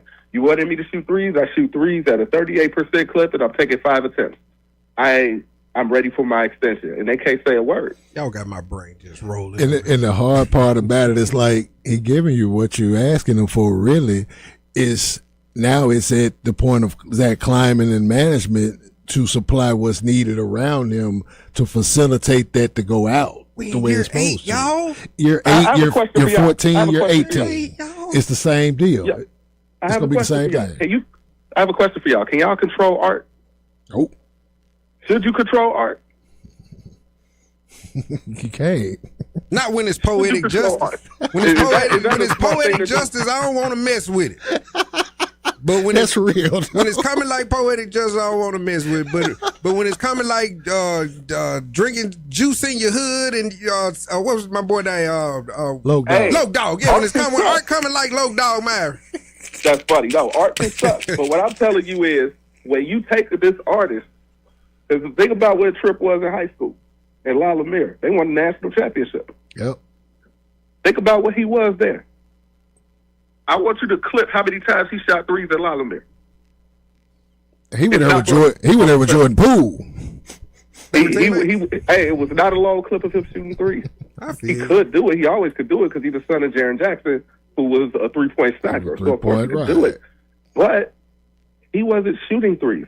He was doing whatever it took his team needed to do to win, and it wasn't in a box to where we just want you to do this and we still want to win.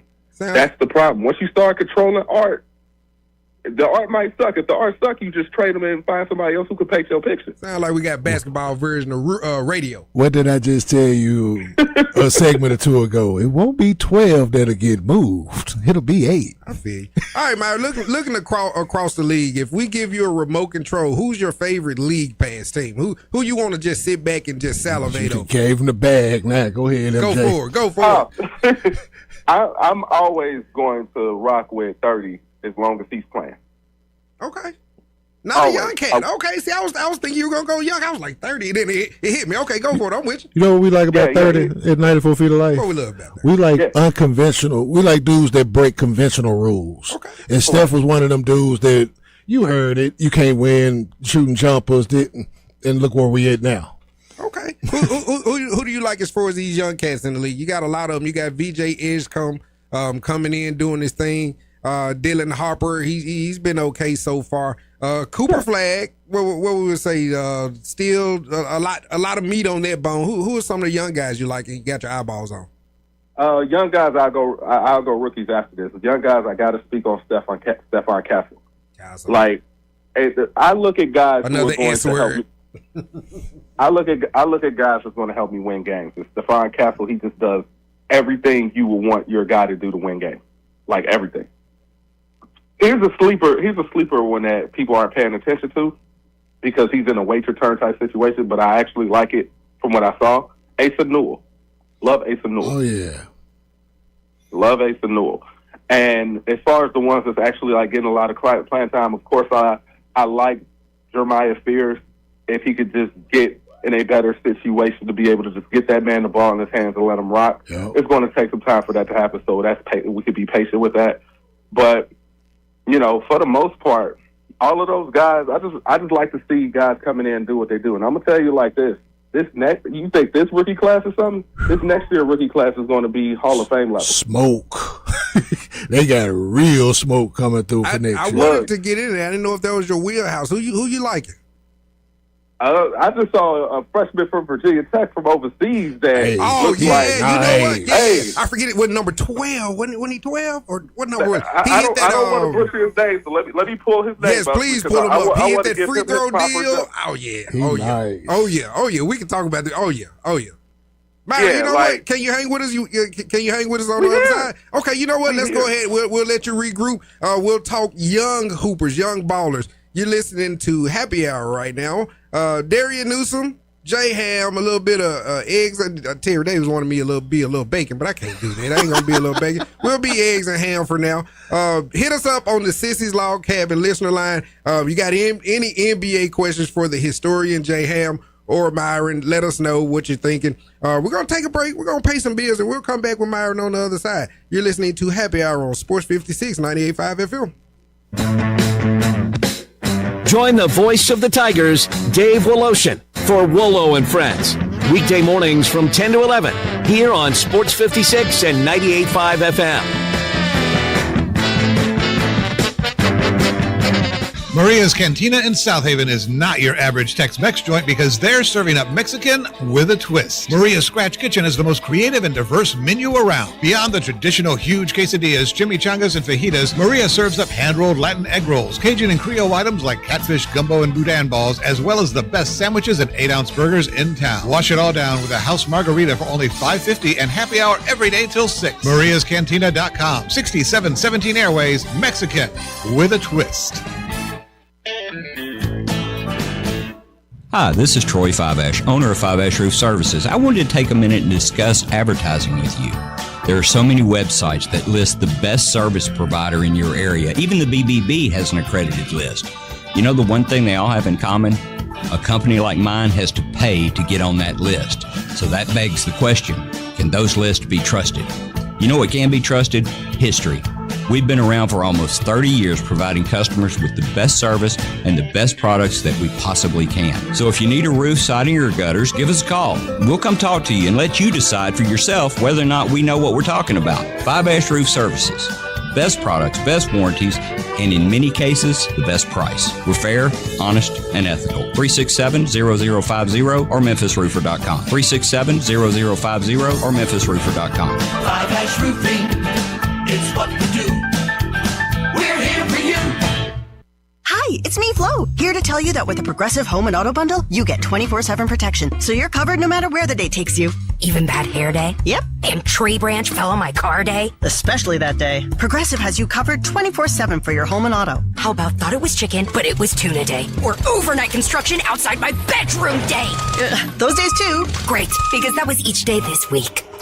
Been there. Well, at least your home and auto are covered every day with Progressive. Progressive Casualty Insurance Company affiliates and other insurers. Not available in all states. The 2025 Range Rover Sport sits right at the heart of the Land Rover lineup, offering a perfect mix of style, performance, and versatility. Smaller and more agile than a full-size Range Rover, it's a great option for everyone who wants luxury and practicality. Every model comes with 8-speed automatic transmission and all-wheel drive standard. Whether you navigate city streets or tackle rough terrain, Range Rover Sport has you covered. Every drive is powerful and breathtaking. The 2025 Range Rover Sport is the epitome of sporting luxury. Test drive one at Jaguar Land Rover Bluff City.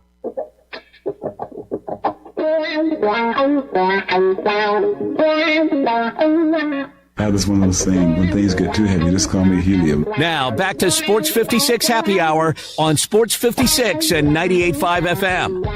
This hour is brought to you by Tito's Vodka. Here once again, Johnny Radio. And welcome back. Johnny Radio's probably sitting somewhere with a bloody... No, I drink the Bloody Marys. Johnny Radio's probably sitting somewhere with a Tito's and lime somewhere, enjoying himself, hanging out, you know, doing what you do on vacation. Welcome back, y'all, to Happy Hour on Sports 56. Darian Newsom, Jay Ham, little eggs and ham. Is that right? We got it right. We got it right. I think I'm thinking about stealing his bacon. If you can't tell, I'm thinking about stealing his bacon. Right now we are hanging. We are talking. I was thinking about stealing his bacon. Jesus Christ. They got me drinking. Oh, man. It's an inside joke. One of our listeners calls us bacon, ham, and eggs. And I don't know how much I'm liking eggs. Sometimes I like it. And sometimes Sometimes I don't want to be bacon, man. I don't know. You don't want to be the gushy stuff. Yeah, man. That time I saw on the eggs, they be like, man, you scramble, you running. What you got going on, dog? Byron, what's going on? We sit there with Myron Jenkins, Ball U Academy. We are back, and Myron promises us to give us a little insight on these they're not diaper dandies just yet. They will soon be diaper dandies. No, they are diaper dandies, right? Yeah. They're diaper dandies in college, just in college in general. Just this 2026 draft is going to be one we're going to remember for a while. Okay, good deal. So I got one pulled up. I'm not going to ask you to agree or disagree with the mock draft, but this door is this door of this church is open to you and Mr. Ham. Just want to run down a few names that stand out for me. You can give me all the insight you want on them. Where you think they'll go in the draft? Is this like a top 2-3 kind of guy, regardless of where I say they are? And just what you know about him. A guy that I got introduced to about a week or so ago, Darian Peterson, Kansas. Top 5. Number 1 overall. Yeah. Solid. Number 1 overall. Because I was shocked with that too. Because that's where this mock draft has him, first of all. Yeah, he liked that. Yeah, you seldom see a guy that has the maturity, the poise, the ability to score and play make on all 3 levels, the moxie. He just got it. You have you ever just seen a person when they walk on the court, you're like, yeah, yep, that's the dude that I'm not guarding. He's one of them. As you guys talk, the person is putting me in context with, and it feels like it because I had to get introduced to him as well, and everyone said, that's your number 1 pick, and I'm like, no, it's not. And then this year, I saw him come into this building and be too big for Jalen Wells, be too big for John Morant, and whoever else, daddy and mama, you wanted to throw at him. And I'm talking about Cade Cunningham. Yeah. For real. Cade was 6'8", so as pure point guard. It was like, you gotta kind of watch. In his situation, he was at Oklahoma State, so it was like it's hard to really gauge what he really was because he didn't have all of the talent around him to see what he was. Now you get a chance to see it. It's a beautiful thing. Okay. But Darren Peterson at Kansas, you get to see everything you need to see. He got all the pieces he needs, so you really just get to see him do what he does best. Up next at 2 and 3, this mock draft has AJ DeBansta and Cam Boozer. I think they get enough pub, so I'm a scooch on past them and stick in the SEC. What can you tell me, if anything, about Nate Ament, a freshman? I can tell you everything about Nate Ament. Nate Ament got it to him. He got it. He is a 6'11" pure shooter with the ability to create separation and create his own shot, a la KD. Only thing I will say is, I would love to see him get stronger. I would love to see him get more fluidity in his running, which can sound scary for a 6'10" guy, but the skill, the work ethic is there. And he's one of those guys that, worked his way and he's like a late bloomer in high school. So it wasn't like he was one of those dudes that was just top 5 his whole tenure in high school and middle school. He had to work and grind for it. So he got another element and another level to him. So when he gets to the NBA, he's going to put the work in to be one of the best ones. All right, the last freshman I got before I let Mr. Ham take over, Malik Thomas. This is somebody that we saw up close and personal here at an exhibition when Arkansas came into the FedEx Forum and did their doggone thing. Malik Thomas, Arkansas. Bucket. Certified bucket. He can go in the NBA right now and score 16 a game for you. Right now. Without even blinking. What y'all seeing in Trey Johnson this year? Yeah. Malik Thomas can do that, and he probably got a little bit longer on the wingspan and a little bit smoother too. Trey Johnson's a better shooter, but Malik Thomas is a better bucket getter and creator, in my humble opinion. I want to stay on the college side real quick. Yeah, who do you like? Were you on the final college preview show with us? I didn't get a chance to make it. I had to do a course, which I'm mad I did. But yeah. Okay, yeah, you missed that one. We were there with G2. So we didn't get a chance to see who you liked as, for Final Four run champion. Who you like coming in just in this early part. We're not even at feast week yet, but you got a lot of intel on who might be standing around late March, early April. What I will say is, do not judge the freshmen if they do not make it to the national championship game, because the college game is just light years different than the NBA game. Yeah. So with that being stated, I got Michigan State winning it all. Oh, you know what? It's been 25 years since a Big Ten team won it all, and it was them, right? That was the last program that did it. They look tough. I watched that Arkansas I watched Michigan State game, and I was, of course, I was a little bit scarred because I'm like, this is the stuff that the Tigers couldn't stop watching Arkansas. But it wasn't just that. Michigan State came to play. Oh, yeah. Like, Michigan State came to, they got down. It was a home game for them. They got that tough, rugged style where they don't mind playing in the mud, but they can score they got the victory rock. too, didn't they? Yeah, they did. They did. Well, let's talk about Jay Ham's checklist as to what you need to win in March Madness. Oh, we got a championship checklist from Ham. Your guard play has to be on point. Your guards are what's carrying you. Understood. You can have a great big man and the whole deal, but if his guards ain't solid, going home early. You got to make free throws. Understood. I think that I watch this. I'm gonna talk with that first rule. I don't have it, but I can see a big man being able to carry, because the big man that I'm thinking of would be able to help you get that ball up too, like Yaxel. You can have a big man carry it. Like, yeah, absolutely. I think you can have mediocre, but that big man has to be like stretched for a big Yaxel man, makes right? sense. Yeah, absolutely. Yeah, okay. I see. I totally saw what you're saying though, but I can see it. But those are those big men that are damn hard to stop. NBA guys. Go just look at your however far you want to stretch it back as far as the champions. Absolutely. I totally get you. Pretty much surrounded with great guard play. Got to make your free throws. Your late game execution has to be like really impeccable, especially inbounding the basketball. We see a lot of games get blown up in March simply because teams cannot get the ball in bounds. I mean, we find 2 or 3 every year just in the March tournament, in the big tournament. Not the conference tournaments, which we're going to see more of those too. And in regular season play the same deal. So that's just kind of my little blueprint of rules. You talked about getting the ball in bounds, and you're a historian, so hopefully you remember last year NCAA tournament. Somebody won a game with an under the goal, out of bounds play, and it was phenomenal. I forgot what team that was, but they ran an out of bounds play to win the game. And when you said I think you want to say they had a black coach.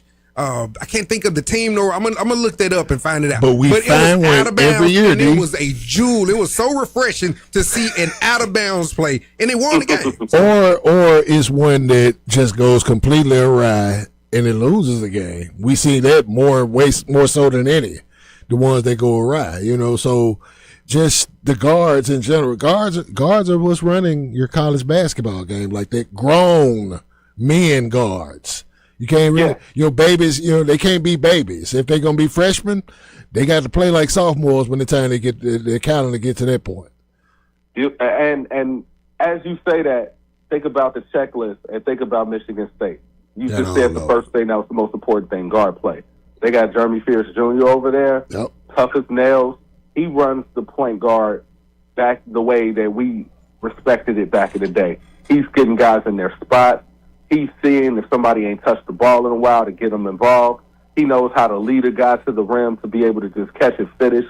He knows how to get shooters off. He knows how to turn the corner and get to the paint. He knows how to get to the line and make free throws. He's always savvy for the big play. When it comes to execution, he's the one taking the ball out, so he's not going to make the mistake. Like, unless he's in foul trouble, I really don't see anybody winning that chess match with him. And one thing about him, inside information for some people don't know, it's been said on television too, but he told Tom Izzo, I want to win more than you want to win. And that's heavy because, anytime a player tells a coach that, for sure, but then a coach of a level of Coach Izzo, his magnitude, the multiple Final Fours, a national championship coach, Hall of Fame coach, just 40 years. You know what else Tom Izzo keep? He's the king of finding these Paul Pierce built type guards. Like last year you had Richardson. And be athletic. Kind of thick, straight up and down, not real muscular. I saw one of those type of players. I forget his name and his number. But he looks like he's about, again, 6'6", 6'7", no muscles, but he's getting to his spot every time. I like that you mentioned Jason Richardson and Jace Richardson because, the lineage was just with those two 20 years apart, in that manner. But to your point, that same caliber, and he may be like the remaining OG of the coaches. Yeah, he's looking for hoopers. Like you see what I'm saying? Like his guys doesn't have to get off the bus and look like Kenyon Martin. where, in college, it's like muscles were coming out of his neck, the slender and all of that. And he still got their football mentality within their culture and practice. They go hard, you know what I'm saying? They bang out like that. And like I said, he's the OG of the remaining coaches that's left. You look across the landscape, I think it's him and Kelvin Sampson, who that's my pick to win it all. I'm like, Houston got to eventually get over that top. I hope he does. I really do. Agree. I think all of us kind of just hard, just like, come on, Ralph. I mean, not Ralph, I'm not calling Ralph Sampson. Come on. And I'm not just saying this because J-Ham is on the line, but Duke, if they figure out that rotation, I can see them winning it as well. Because as of right now, they have so much talent. They're just trying to figure out who plays with who needs to be with who. But in my personal opinion, as much as I love Caleb Foster, they're going to have to pull the same thing they pulled back in 2001. You just going to have to start 2 point guards. Man, I want to ask you a quick question. Go ahead. You just brought up Duke and the ACC. And I think our man in Memphis, Cedric Coward, did the ACC. The ACC needs to be sitting in that man's presence right now because he was supposed to be on that Duke team. How much better would that team be with Cedric Coward? Oh, my God. They will be the national champions. Yeah, easily. With what they got, what we seen with Cam and Slim and them cats, that's rough. Go ahead, man. I just had to slide that there because I just thought about it. I was like, he is actually supposed to be on that team. But yeah, you brought up Duke. Go for it, man. Yeah, that's disgusting. But Caden Boozer, I got a chance to be at the Geico National Championship. The Chipotle National Championship. And Caden Boozer took the game over from a point guard standpoint. So, he's won 3 years consecutively in high school and won 3 years straight in the EYBL as a point guard. I love Cam to death, but again, if we talk about guard play, I believe that if Shire just go ahead and say we're going to just start Gaskins with Caden Boozer and then round it out with Cam Boozer, Isaiah Evans, and they're big, I think that's disgusting. I don't know what you do with that. And then you still got off the bench the 6'8" freshman from California who I think could sneak into the first round just off of his potential alone. It's Duke. It just depends on if they figure out the appropriate rotation to get it done. Because I would rather see their guard. I would rather see that point guard start because he's going to get everybody in line. He's going to make sure everything gets executed because, like Ham said, it's going to be guard play. Who can run their stuff? That's the one thing about college basketball. If you can't run your stuff, you're not going to win. It's just like overseas basketball. You compare college basketball to EuroLeague. That's the best way to compare it. But it's 2 different leagues. Yep. It's funny that you mentioned that too, because I tell people that all the time. I'm like, if you want, we say this as a crew to people. If you want basketball purity, it's not in the NBA. You may want to look across the water for if you want the pure basketball, the way that the game should be played, playing the game the right way. The NBA, for what it is, it's the most talented league, but it's also entertainment. It's a show. If you want to know who's going to be the guy that's going to look good in an NBA game, you got to go to high school and look at EYBL Scholastics and look at the EYBL AAU. Because that game is more comparable to how they're playing in the NBA. Yep. And they're running like a lot of pick and rolls and stuff like that. Yeah, they're still running stuff, but it's more simplifying the complicated. Like if I have a guy that can beat my man, he's going to get the ball until y'all figure out a way to stop it. It's more based on not system, but what your talent is. Rex's and Joe's over X's and O's. Yep. That's just what it is. That's your EYBL, that's the NBA. That's really how American basketball is really trying to shape itself, but it ain't caught up like that yet. And now we got it even more divided because even when we look at some of the best high school players, if they're not playing in the EYBL Scholastic League, they're not really being looked at like that. So Darian, I'm gonna give you some history on 94 Feet of Life. We were just really blessed to be able to have Tim Hardaway Sr. on our podcast. Killer crossover. You tell, baby. Come on, holla at me. Oh, yeah, we had him on our podcast after Golden State won their first championship. Yeah, that was 16. We're Yeah. on TMC in house. No, when they won with KD, I think that was 17. Yeah, that was 17. You're right. Yeah, 17. So we had him, and we're thinking that it's just going to be just this intricate, in-depth basketball acumen and knowledge, and he broke the game down so simple, it made me look at the NBA completely different moving forward. He pretty much just said, from an NBA standpoint, do what we see that you have done your whole life at this level. And if you can't do it, we'll just get somebody else. We'll get somebody else to do it. It's really that simple. So if you get an assist on this level and we pick you up here to get assists and you can't get assists, we going to have to draft somebody else who can do what we thought you were supposed to do. And when he told us this, he was Stan Van Gundy's assistant in Detroit at that time. Y'all going to make a tear come to my eye, man. Hey, man. Yeah, That was real, man.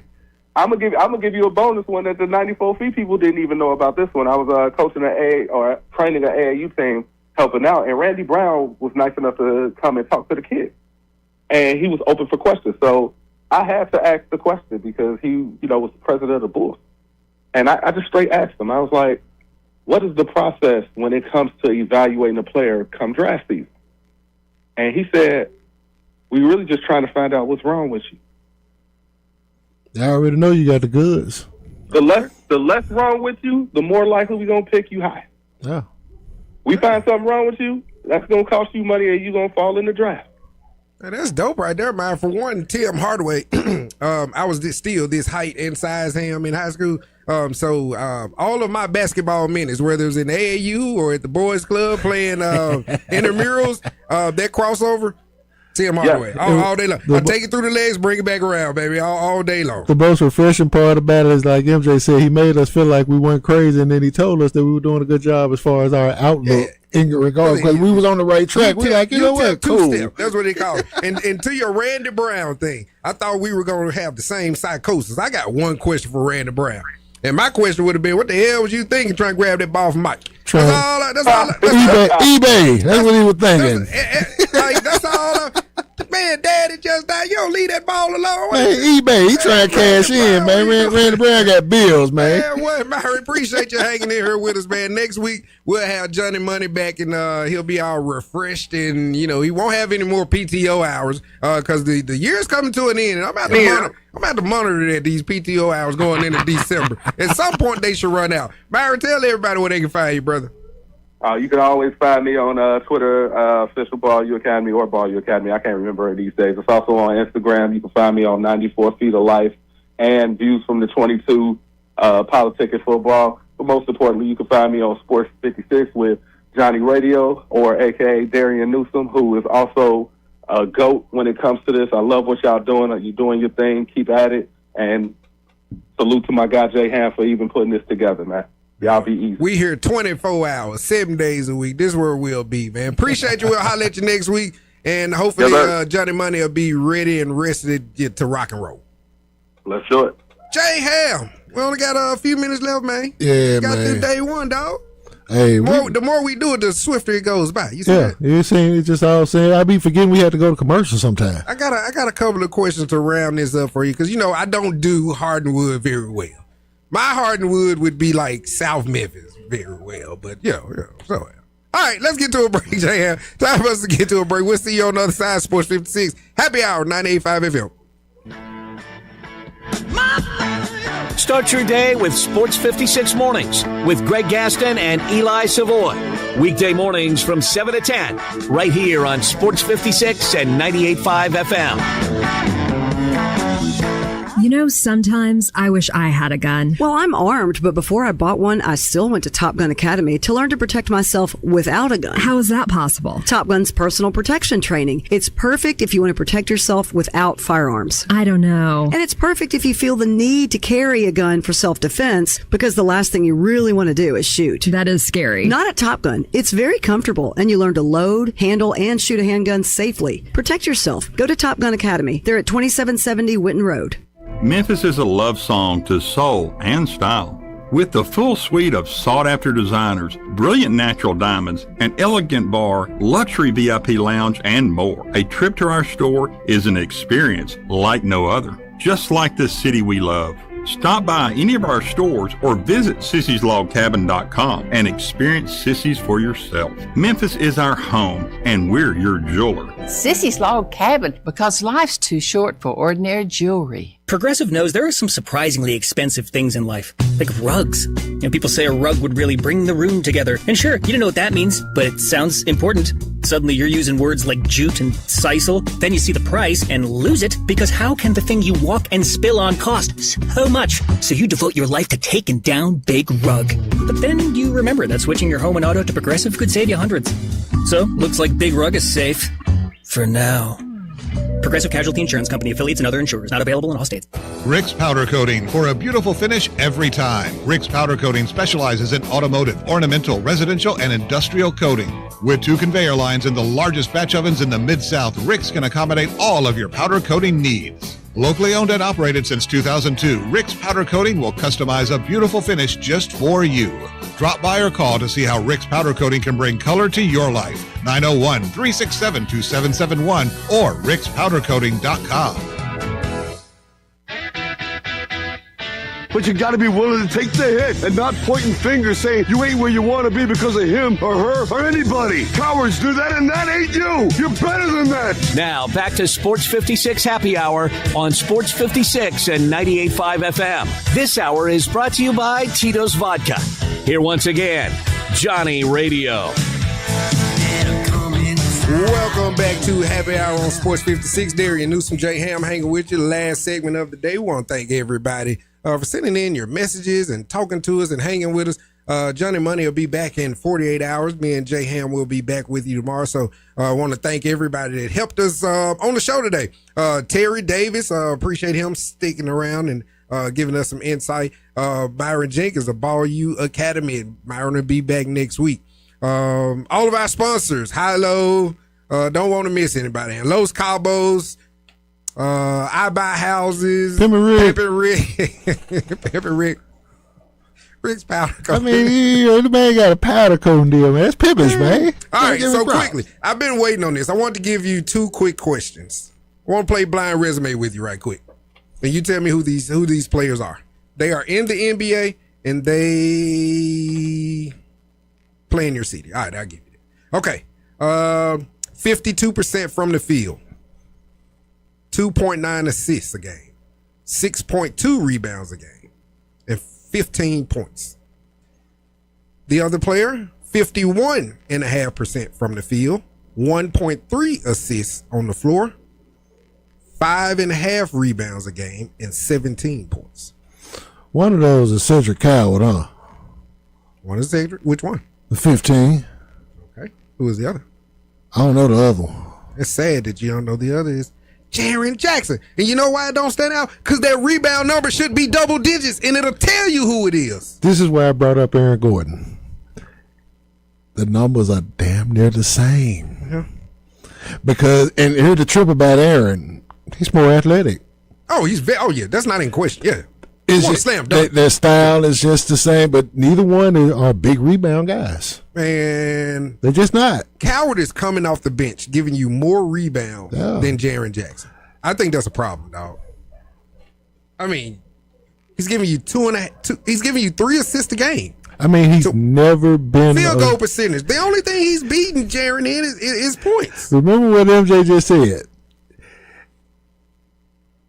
You are who you are. Yeah, correct. And that's just who Jaren has been. Correct. He was a strong rebounder at Michigan State, mostly because he was in foul trouble all the time. Correct.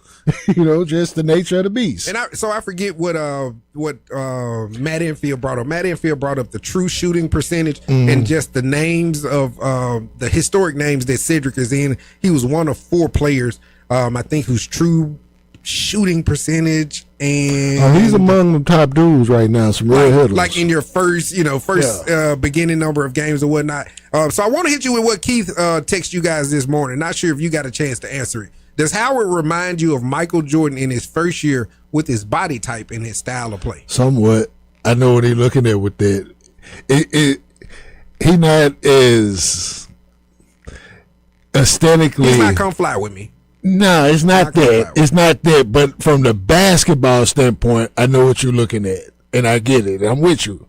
You know what? But he's not come fly with me though. No. You know what I'm gonna leave you with? The reason I brought it up is because you know where he remind me of Mike at? That damn head.